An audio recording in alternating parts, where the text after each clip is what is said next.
Hi, my name is Jason Wampler, and this is another episode of the Rocket Minute. I'm broadcasting from home, and I want to send out a message to a girl named Zyla Foxland, who has been shooting some very entertaining videos on YouTube. Um, I watched her latest video, and I was very fascinated. Zyla, instead of leaving a comment, I have a regular show. I shoot probably about one episode a month now because I'm very busy with work. It's called The Rocket Minute, and it's a lot more conservative and slow paced. Right now, I'm researching the math involved in building stable rockets. I design experimental rocket designs. I've been doing it for 25 years in launch vehicles, sounding rockets, sport rockets, and the like. Um, I also design solid fuel rocket motors. I also mix and cast propellant as well. I don't do it in this state. I'm in California. I do that in Nevada, and I launched at a place called Black Rock, Nevada. Again, experimental rockets, sport rockets, model rockets, sounding rockets, micro launch vehicles, et cetera, et cetera. Again, I've been doing it for 25 years. Zyla, if that is your name, I think you're very talented. I admire your passion. I respect your abilities. Um, the problem I have is the first video I watched of you, I thought it was very entertaining, but you used uh, like a wood siding for the exterior of your rocket. That's very, very dangerous. I think I've commented on that before. But what bothers me is this latest video where you're pounding. You take the motor grains, the segments, and they're put in a cast phenolic or carbon fiber sleeve, and then you put that in the reloadable motor system itself. An M2000 has more impulse than a military grade missile, something that's mounted on the side wing of an X-16, an F-16 fighter jet. You were pounding it in, your friend and you were trying to winch it in. Zyla, I'm an industrial. I'm known as an industrial design engineer. I don't just design, engineer, and build stuff. I fix problems. And the problem you had is that sleeve was manufactured by somebody other than the person you got the reloadable motor system from, or the two people didn't communicate and they didn't build things to exact tolerances. It should not have fit that tightly. So what you do next time is you sand down the outer diameter of that sleeve so that it fits in the aluminum motor tube much more easily without pounding it. And the problem is when you pound the grains like that, Zyla, you can impact and you can transfer shock and impact to those grains. You can crack the grain, which will compromise its stress bearing properties. So, under pressure and heat, when those grains are burning, they can fragment and they can clog the combustion chamber in the nozzle and they can cause an explosion. And you can pretty much flush all your hard work down the toilet. I can refer you to some videos on an Atlas 6 rocket that had the same problem, oversized diameter of fuel, solid fuel formula. The vehicle had not researched and developed properly, about 2 feet in diameter, greater than the shuttle boosters, and the fuel grain formulation was simply not strong enough to support that diameter without the proper type and design space of webbing, which is a non-burnable part of the internal design of fuel grain carrier. Fuel grain is one thing, but when solid fuel motors, the pellets, when they exceed a certain diameter, the fuel itself cannot support itself structurally when it's burning during the first phase of a rocket's flight, which is boost phase. Um, so it needs certain types of open cage webbing, long axis webbing, transverse and longitudinal webbing, which is also called cage webbing, which is very, very, very complex and expensive to manufacture.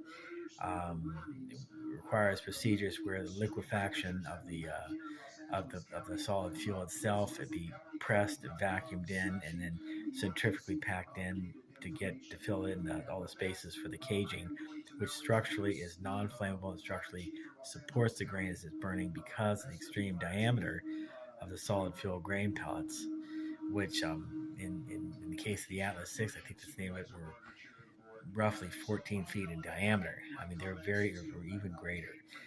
Um, When you impact, but that's neither here nor there. When you impact those grains like that, usually the tube and the sleeving will absorb the impact.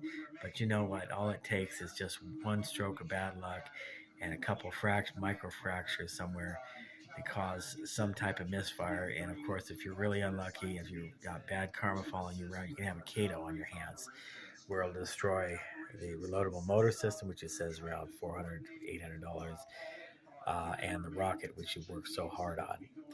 So when you run into fitment issues, you need to stop what you're doing. You don't pound it to fit, you don't paint it to match. When you have to force something into place like that, it's time to step back and consider the issue as to why there's a tight fit, and then think about solving that problem so that things slip together and machine things down to the point where even if you're doing math on paper, but when it comes to machining and building stuff, you go from drawing board to machine shop to assembly line. It's all a different beast altogether. Things have to fit together. They have to fit together properly. You can't force things together. That creates problems, and down the line that can create a very, very dangerous or disastrous circumstance. At the very least, you can suffer the catastrophic loss of a rocket that you spent a lot of time building. Okay, so be careful. Otherwise, I admire you. I think you're doing great work. Another side note, you want to consider fin routing. I'm going to go ahead and do. Uh, I'm going to go ahead and do a study on that. That calls for surface routing your fins on the inner motor tube sleeve, which hopefully you're not just slipping the aluminum motor tube on the inside diameter of the actual body tube itself. At least you should have at least some type of insulator, but it requires that you cut through slots in the body tube itself, which requires a precision mill. You set up a jig on top of a mill, and you run precision ruts. And of course, there's a whole process for that. 1/4 circumference spacing, 90-degree slots aligned with long axis of invisible line through the center line of the rocket's fuselage. Center line plane transfers through the equator in 3 points out both sides. So you have a flat plane going through an imaginary equator of the profile of the trunk or the tube of the rocket, and distance up spacing. And then, of course, you've got to consider your centers of gravity and your centers of pressure, and the shapes and types of fins. I would not recommend the shape of fins you did. I would do what's called clipped delta fins. They're semi-asymmetrical or full asymmetrical. That means the trailing edge is at an equal angle as the leading edge, and clipped meaning the tips are not sharp right angles or sharp angles. It's a three-sided sort of a blunt wide pyramid, or again clipped delta. 4-fin arrangement is just fine if you want less work but a little bit more math. 360 divided by 3 is 120. You can go with a 3-fin rocket that is every bit as stable as a 4-fin rocket. Less materials, less setup time, less work, less fabrication. It's up to you. You can make a 6-fin rocket, but there again, that's going to complicate your calculations for center of pressure and center of gravity. That's my second suggestion. But Zyla, you can't do that. You cannot. Another practice is the motor loading process should be done on site at the launch, and there should be a dust-free, temperature-controlled tent where you can do that for motors larger than J, K, or L. And you have yourself an M motor that's 2000 Nm impulse. I did an M2000, and that's just really frightening. And the way you were doing it, and you're doing it in somebody's garage in a residential area, was very, very, very dangerous and very frightening. And frankly, it's reckless and irresponsible. Don't ever do that again. Make sure that all the rocket motor parts fit together, and they fit together with ease. In other words, it assembles without the use of force. You start forcing things, something binds up, you break or crack something, and God forbid you have a kiddo, or catastrophic motor failure during flight, or something flies sideways, or something blows up on the pad and creates a dangerous situation. You can't do that. So Anyway, just a bit of a word of advice. I didn't want to leave a comment in the comment section because what I had to talk to you and tell you about as a I guess I was be a senior intermediate senior advisor on rocket construction and design. I think you're doing a good job, and I love your enthusiasm. But your your enthusiasm reminds me when I was your age, and I was just as enthusiastic. You get too enthusiastic, you start wanting to rush things, and that's the third thing I want to talk about, Zyla. Don't do day before builds. If you're planning on launching a rocket, give yourself enough time and then plan on being at a certain meet. Give yourself enough time. Give yourself about 50% more time than you need to build a rocket before you're at your next scheduled meet to launch the rocket. In other words, if you want to launch your rocket at a meet that's in 4 weeks and your rocket's going to take 2 weeks to build, then you're fine because that's at 100%. But if you got a launch that's in 2 weeks, that's going to take you 2 weeks to build your rocket, put it off for 3 weeks. Start building your rocket that's going to take you 2 weeks to build. Give yourself 3 weeks before you want to launch it, even if it's going to.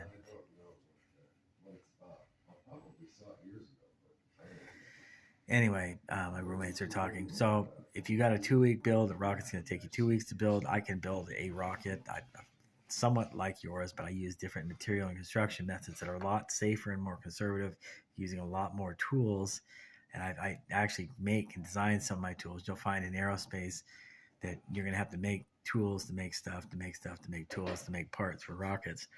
I'm a lot more conservative. I'm a lot slower, and I give myself a lot more time. So I give myself 100% more time than what I need to build the rocket. So if I'm planning on going at a meet in 2 months, then I'm going to build a rocket that'll take me 1 month to build. That way, I'll do the drop test. I'll do my calculations. I'll double check my center of pressure calculations, center of gravity calculations. I'll weather test it. I'll put it in the car. I'll put it outdoors. I'll drop it on its side. I'll check fitment. I'll check for peeling and cracking of adhesives. I'll check fitment of the nose cone, the slip of the coupler, if anything swells. Anything that goes wrong or wears out or it doesn't look or feel quite right. 2 months out before the launch, I build a rocket in a month. A week into, after I finish the rocket, week number 5, and that's before week number 8, and I discover a few problems. Fitment issues, fasteners stripping out, things like that. Then I have a little bit of leeway to finish building it. People start building rockets like the full-blown launch vehicles, like what Elon Musk, which I really like what he builds, but in a Rocket Lab and Blue Origin, I don't like what they build either. But there's a Pakistani outfit, an Indian outfit. They built a nice 4-engine heavy launch rocket. And these people will plan for a launch about 2 or 3 years in advance. And they'll start fabricating and building parts for the rockets in the planning stage. They'll start assembling the rocket. The whole process will take about 3 years and cost about anywhere from $130 to $180 million. So that's something really big. But what I'm saying is in aerospace, it's better to ask for permission than forgiveness. So, Zyla, stop. I know you're enthusiastic. You need to slow down and you need to be careful. You're playing around with motors. Set up your motor systems so they're vacuum bagged. Try and transport the fuel grains vacuum bagged in dry ice, in a dry ice container that's sealed. And assemble your motors on site, on the launch site. Don't do it in residence and then transport a fully loaded motor to the site. Don't do that. That's very dangerous. So that motor decides to auto ignite when it's being transported inside your vehicle or in the trunk of your vehicle. You're going to have a horrendous disaster on your hands. It could be catastrophic, and I'd hate to see anything bad happen to you again. Hear about you on the 6 o'clock news. It rarely ever happens, but if you got bad karma following you around, this stuff can't happen. So assemble your motors near the launch pad. Don't do it in a residence in somebody's garage, and don't let people know you've done that either. You're going to get in trouble with the local authorities. Anyway, my name is Jason Wampler. This has been a special episode of The Rocket Minute. And this is a message to, oh, goodness gracious, Zyla Foxland. I am now one of your followers. I'm going to watch you with interest. I'll hit the like and subscribe. You hit the like and subscribe for me. I'll show you a few of the projects I'm building along with everybody else. All right. Thanks a lot. Bye-bye.